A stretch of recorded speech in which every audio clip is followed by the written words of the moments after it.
దానికి వెళ్ళి స్టార్లు కట్టాం. ఆ పేర్లలో కాస్త నెగిటివ్ షేడ్స్ ఉన్నాయి, కానీ చిరంజీవి గారిలో అటువంటి నెగిటివ్ షేడ్స్ లేవు. కిరాతకుడు, దొంగ మొగుడు, మంచి మొగుడే ఆయన. అటువంటి చిరంజీవి గారికి,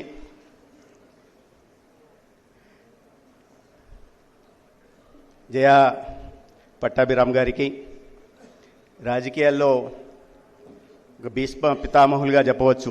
ఆ సమయస్ఫూర్తి కూడా ఇప్పుడు మనం చూసాం. అది అయిన తర్వాత సతీష్ రెడ్డి గారి గురించి మాట్లాడుతుంటే సడన్గా లేచి స్టాండింగ్ ఓవేషన్ ఇచ్చి మనం అందరం చేసేలా చేశారు. ఆ సమయస్ఫూర్తి ఇట్ మ్యాటర్స్ అనమాట, లీడర్షిప్ మ్యాటర్స్ అనేది చూపించారు.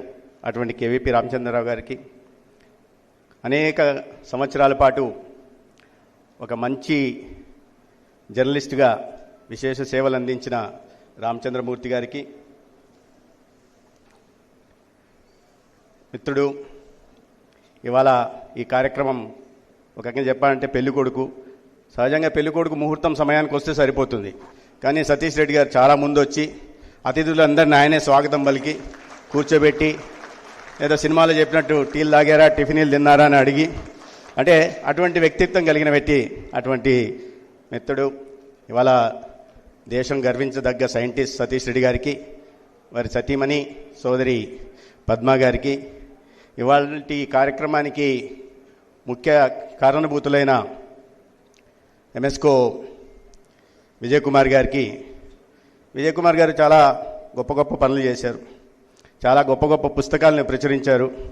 ఆ క్రమంలో నావి కూడా 2 పుస్తకాలని, సత్యకాలం పేరుతో వచ్చిన 2 అధ్యాయాలు, అంటే అది గొప్ప అని నేను చెప్పట్లేదు, వాటిని కూడా ప్రచురించి నన్ను గొప్ప వ్యక్తిని చేశారు. ఎందుకంటే ఇప్పుడే గౌరవ హైకోర్టు న్యాయమూర్తి గారు మీరు సత్యకాలం రాశారు కదా అన్నారు. నేను రాజకీయాల మంత్రిగా ఎవరికి తెలియకపోవచ్చు, కానీ ఆ సత్యకాలం రాసి కాస్త మందికి ఆ గుర్తింపిచ్చిన ఎంఎస్కో గారికి, విజయ్ కుమార్ గారికి ధన్యవాదాలు. ఆ సందర్భంగా నేను చెప్పాను, సరే అది ఉచితంగా వేశారు, కొన్ని వేల కాపీలు కూడా వేశారు. నేను ఏదో కాస్త చేయనివ్వండి అని. వద్దులేండి తర్వాత ఎప్పుడైనా చెప్తాను అన్నారు. బహుశా అనుకున్నారేమో రాజకీయ కార్యకర్తలు, రాజకీయ నాయకులు అంటే ప్రజల దృష్టిలో సర్వం ఫ్రీ, ఉచితం, కాబట్టి ఈయన ఈ పుస్తకాలు అమ్మి కొనేవాడు, డబ్బు పెట్టి కొనేవాడు వాడు ఉండడు, ఈయనకు ఆదాయం ఉండదు, ఈయన నాకేమి ఇవ్వడు అనుకున్నారో ఏమో తెలియదు, కానీ వద్దులేండి ఏదన్నా సందర్భం వచ్చినప్పుడు చెప్తాను, ఫోన్ చేస్తాను అన్నారు. అన్నట్టుగానే 4 సార్లు ఫోన్ చేశారు. ఒకసారి ఫోన్ చేసినప్పుడు మ్యాజిక్ స్టార్ బివి పట్టాభిరామ్ గారి సంతాప దిన సందర్భంగా కొన్ని పుస్తకాలు ఆవిష్కరించాలని చెప్పి పిలవడం జరిగింది. రెండవసారి విజనరీ స్టార్ చంద్రబాబు నాయుడు గారు ఒక పుస్తకావిష్కరణలో నన్ను పిలవడం జరిగింది. మూడవసారి పవర్ స్టార్ పవన్ కళ్యాణ్ గారు సంబంధించిన పుస్తకావిష్కరణ కూడా నన్ను పిలిచారు. ఇవాళ మెగాస్టార్ చిరంజీవి గారు ముఖ్య అతిథిగా ఉంటున్న కార్యక్రమంలో పిలిచారు. ఆ 3 కార్యక్రమాల్లో నేను అతిథిగా ఉన్నాను, కానీ ఈ కార్యక్రమంలో నేను అతిథిని కాదు, నేను శ్రోతగా వస్తే నన్ను వక్తగా పైన కూర్చోబెట్టారు.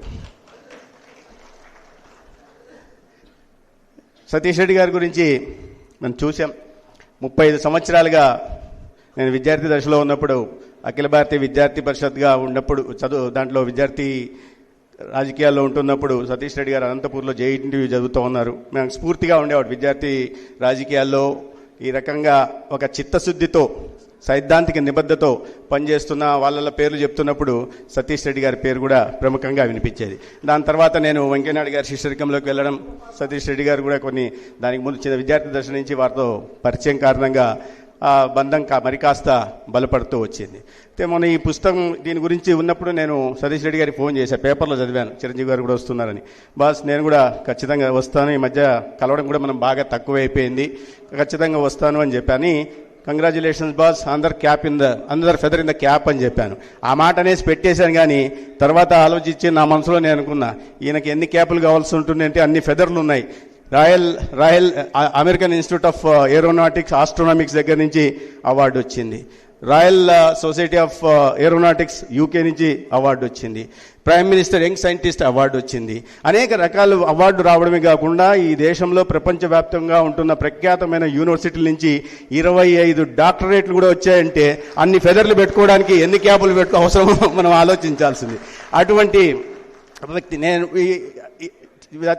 ఆయన సైంటిస్ట్గా ఇక్కడ ఉన్నప్పటి నుంచి చూస్తున్నా, తర్వాత ఢిల్లీకి వెళ్ళినప్పుడు చూస్తున్నా, రెగ్యులర్గా కలవడం, ఢిల్లీలో కలవడం. కానీ 35 సంవత్సరాలుగా ఈ కుటుంబ సంబంధమైన బాంధవ్యం కూడా ఉండడం కారణంగా కలవడం జరుగుతూ ఉండేది. అయితే ఒకసారి వెంకయ్యనాయుడు గారు కేంద్ర గ్రామీణాభివృద్ధి శాఖ మంత్రిగా ఉన్నప్పుడు నేను వారికి అడిషనల్ పిఎస్గా ఉండేవాడిని. ఓ రోజు సతీష్ రెడ్డి గారు ఫోన్ చేశారు, అప్పుడు ఇంకా హైదరాబాద్లో ఉన్నారు. ఫోన్ చేసి, బాస్ నాకు వెంకయ్యనాయుడు గారు ఫోన్ వచ్చిందన్న, ఒక చిన్న ఏదో చెప్పారు, ఏం చేయమంటావు, ఏం చెప్పారు అన్న. నాకు అడిషనల్ ప్రైవేట్ సెక్రటరీగా రావచ్చు కదా సతీష్ అని పిలిచారు అన్నారు. అంటే నేను వెంటనే వద్దు బాస్ అన్న. ఎందుకంటే మనకైనా తెలివైన వాడు, నేను అప్పటికే అడిషనల్ పిఎస్గా ఉన్నా, మనకైనా తెలివైన వాడు వస్తే నా ప్రాధాన్యత తగ్గొచ్చు, లేదా నాకున్న పదవికే ఎసరు రావచ్చు అనే స్వార్థం ఒకవైపు ఉంటే, ఇంకో ప్రధాన కారణం ఏంటంటే, దానికి ముందు ఆనాడు డిఫెన్స్ మినిస్టర్గా ఉంటున్న జార్జ్ ఫెర్నాండెస్ గారికి సైంటిఫిక్ అడ్వైజర్గా, అదేవిధంగా డిఆర్డీఓ చీఫ్గా ఉంటున్న ఒక వ్యక్తి దగ్గర ప్రస్తావన వచ్చింది. వెంకయ్యనాయుడు గారి దగ్గరికి వచ్చినప్పుడు నేను ఆయన దగ్గరికి వెళ్ళాను, సార్ నేను సతీష్ రెడ్డి ఫ్రెండ్ సార్ అని. Satish Reddy very talented boy, I'm pretty sure you will write it on the wall. One day he will come to my position and as a scientific advisor and DRDO chief గా వస్తారని చెప్పున్నారు ఆయన. నేను విన్నాను, ఆ సందర్భంలో అక్కడే ఉన్నాను. ఆయన అన్న వ్యక్తి తర్వాత ఈ దేశానికి రాష్ట్రపతిగా అయిన అబ్దుల్ కలాం గారు.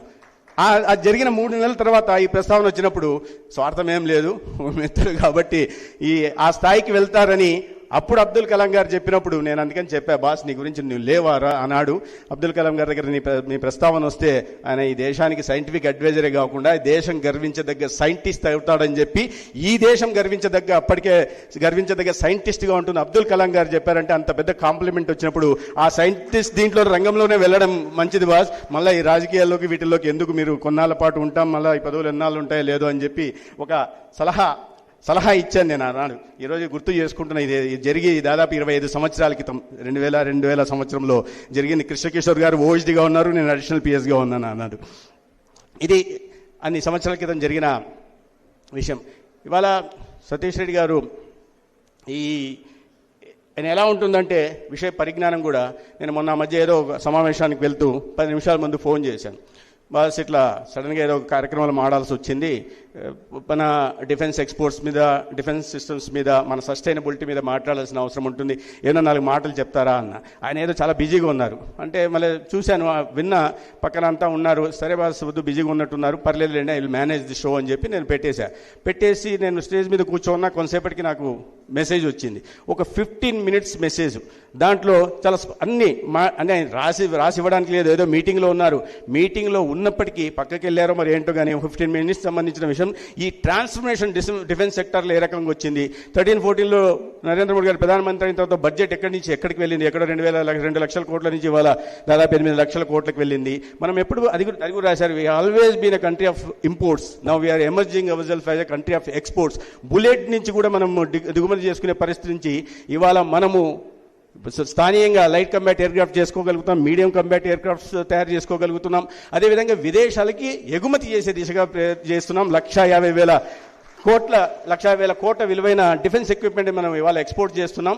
2030కి మనము 3 lakh crore వర్త్ డిఫెన్స్ ఎక్విప్మెంట్ని ఎక్స్పోర్ట్ చేసే దిశగా తీసుకున్నాము. దాంట్లో చాలా స్పష్టంగా ఆ 15 మినిట్స్లో ఆయన పంపించిన దాన్ని నేను వెంటనే దాన్ని కాపీ కొట్టి మెమరైజ్ చేసుకుని చెప్పిన వల్ల, ఆహా సత్యకుమార్కి ఎంత నాలెడ్జ్ ఉంది డిఫెన్స్ సెక్టర్లో, అది నా నాలెడ్జ్ కాదు, ఆయన చెప్పి పంపిస్తే ఆయన చెప్పిన ఆ వాయిస్ నేను విని, ఆ వాయిస్ నేను కాస్త నా వాయిస్లోకి ఏన్ని టెక్నాలజీ మార్చుకున్నట్టుగా చేసుకుని, ఆయన చెప్పిన దీంట్లో కాదు కానీ స్థాయిలో కాదు కానీ కాస్త ప్రజెంట్ చేసే ప్రయత్నం చేశా. వాళ్ళ చాలా చప్పట్లు కూడా బాగా మోగాయి.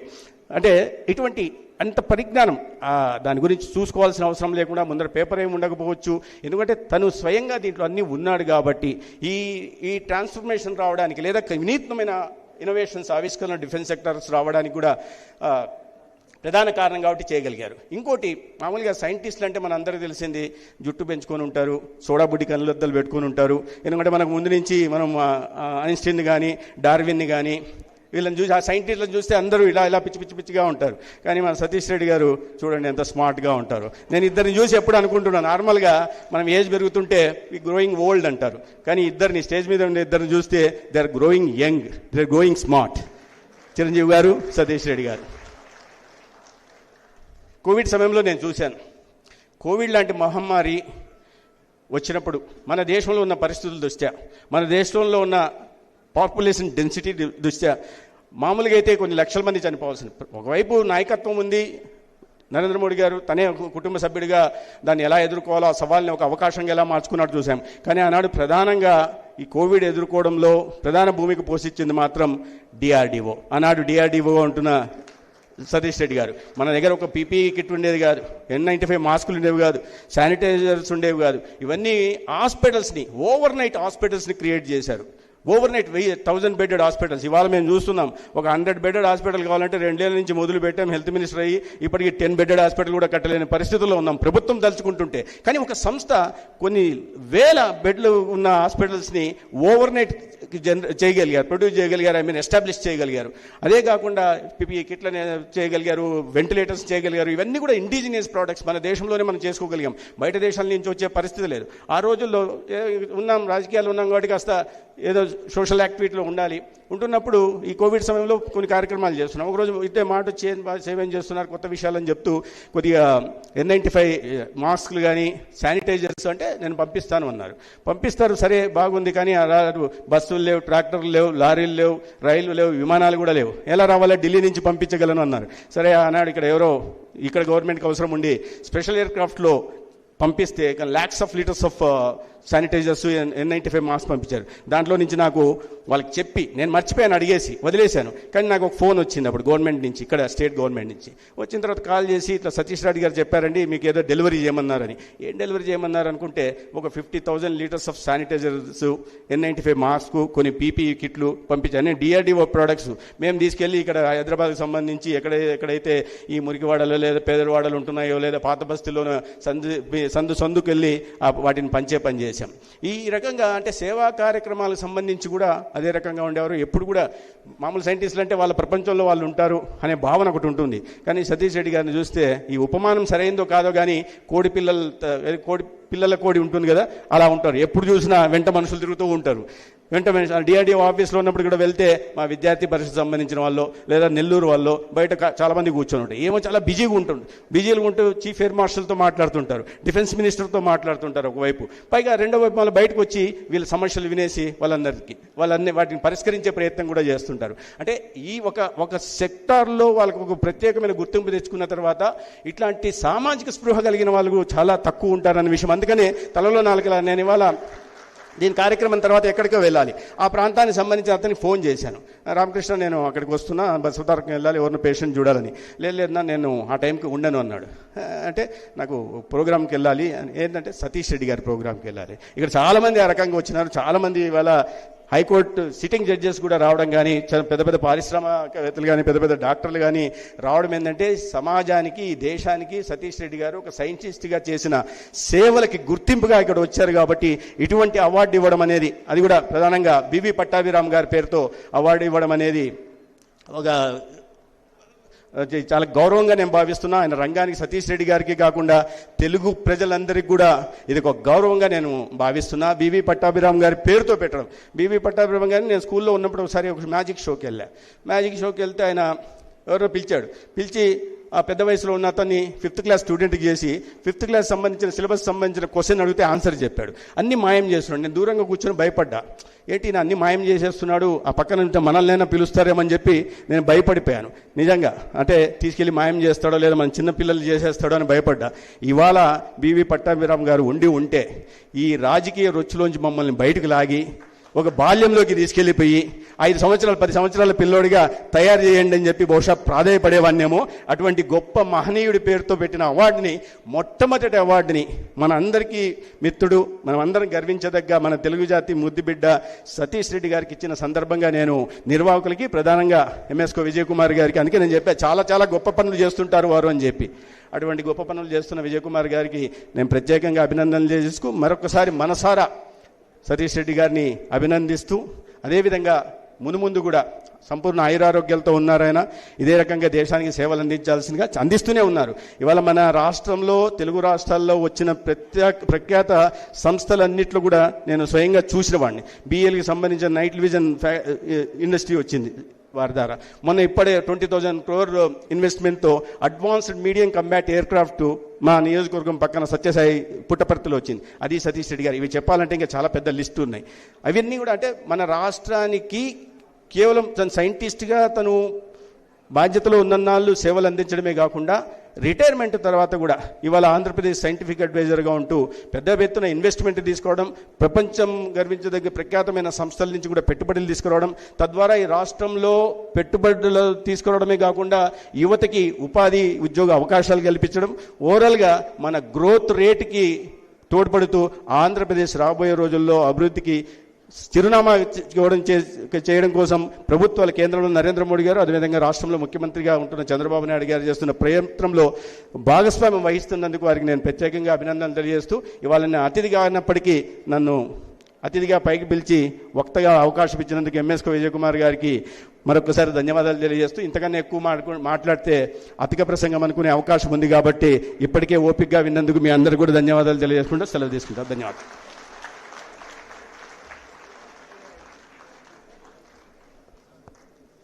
ఇప్పుడు సతీష్ రెడ్డి గారి జీవన చిత్రాన్ని ఒక చిన్న పుస్తకంగా ప్రచురించాం.